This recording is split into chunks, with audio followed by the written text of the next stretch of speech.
Bonjour à tous. Nous allons parcourir les mémoires de Louis de Rouvroy, le duc de Saint-Simon, qui a consigné avec application tous les événements et les ragots de son époque. Et il a consigné de nombreux moments intéressants, racontés parfois en passant, parce qu'il n'avait rien d'exceptionnel pour ses contemporains, mais pour nous, ces petits riens sont toute une découverte. 2. Le roi Louis XIV se multiplie, semble-t-il, partout. C'est ainsi qu'à Saint-Simon, on a entrevu le destin d'une fille du roi, méconnue.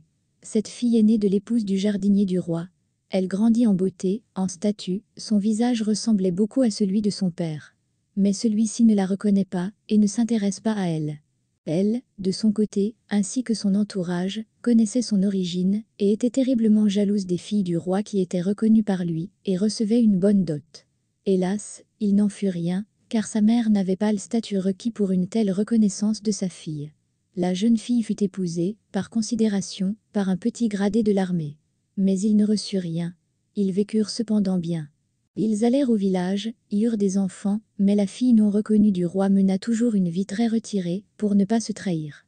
Elle ressemblait beaucoup à son père, qui ne voulait pas la connaître. Cela blessait son ego. 2. Des informations très intéressantes sur l'éducation des enfants de la famille royale.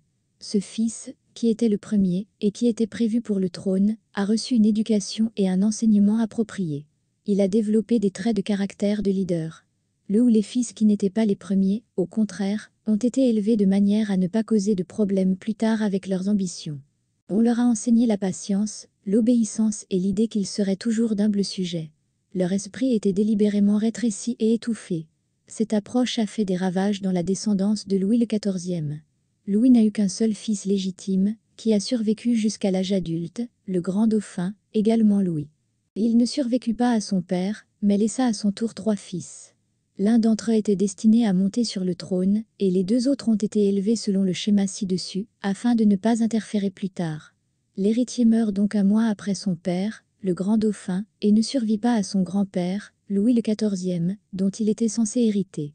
Son fils aîné meurt avec lui, puis son frère cadet. Il resta un fils cadet, le futur Louis XV, qui, heureusement, n'était encore qu'un enfant, et n'apprit pas les charmes de l'éducation, avec la suppression de la personnalité, et un deuxième frère, Philippe, complètement dénué de caractère, qui, par hasard, devint roi. L'Espagnol, par contre, je n'ai donc pas pu aider la France. Il ne pouvait rien faire du tout. C'était une mauviette. Parce que c'est comme ça qu'il a été élevé. Et il a été influencé par ses femmes toute sa vie. D'abord par l'une, et après sa mort par l'autre. Qu'il aimait beaucoup, qu'il regardait dans la bouche, et à qui il obéissait.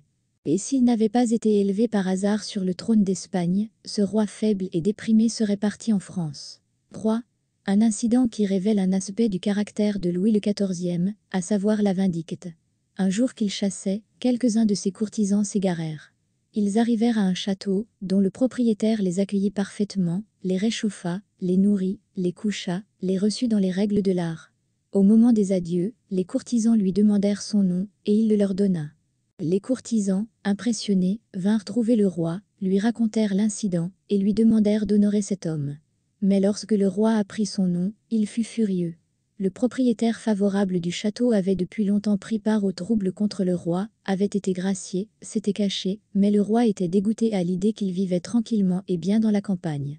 Il ordonna de déterrer un délit contre cet homme. L'affaire a été déterrée, approfondie, non prouvée, et, même si ce n'était pas le cas, amnistiée depuis longtemps.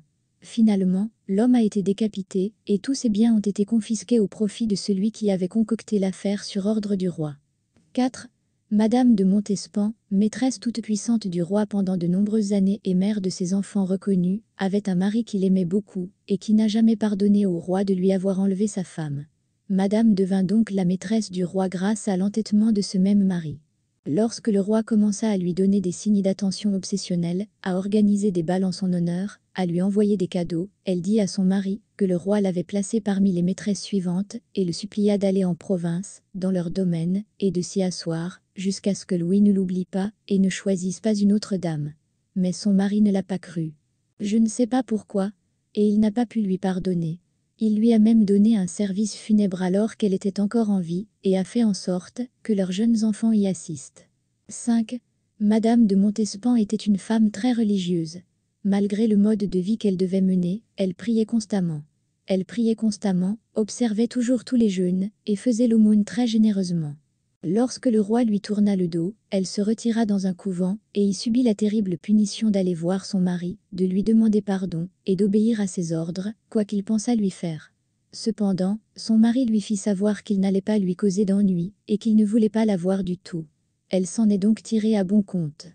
Au couvent, elle vivait très modestement, dormait sur des draps grossiers, sa table était la plus simple, même en dehors du carême, elle priait constamment, faisait l'aumône, et cousait de ses propres mains des chemises pour les pauvres. Il est intéressant de constater que le roi, qui commettait lui-même constamment le péché d'adultère, et y poussait de nombreuses femmes, vivait avec une conscience tranquille, et ne pensait même pas à se repentir pour cette raison. Merci d'avoir regardé.